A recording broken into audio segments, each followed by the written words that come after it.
Assalomu alaykum do'stlar. Mana Marlonda va Tisroyda pishig'ishlik 3 xonalik 3-etaj uyimiz chiqdi. 3-etajda. Mana mehmonxona, ataplayналari bor ekan. Bugun sizlarga shuni obzor qilib beraman, xudo xolasa. Uyimiz yaxshi holatda ekan. Box panelmi, xudo xolasa aka. Kimga kerak bo'lsa murojaat qilaverasizlar. Batafsil ma'lumot beriladi. Xudo xolasa uylarimiz holatlari yaxshi. Ditskiy xona qilsa ham bo'lar ekan. Ataplaylar o'rnatilgan ekan. Mana gaz, svet, suv hamma yo'q bor. Odam kelib yashayversa bo'ldi, xudo xolasa.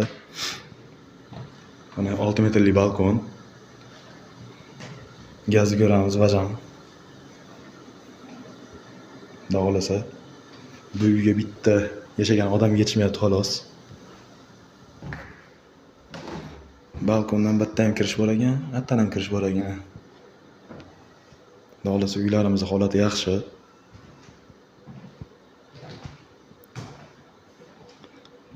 Manzil Marlon shahar Farg'ona darvozasining yonidan kiraverishda Farg'onadan kelishdi.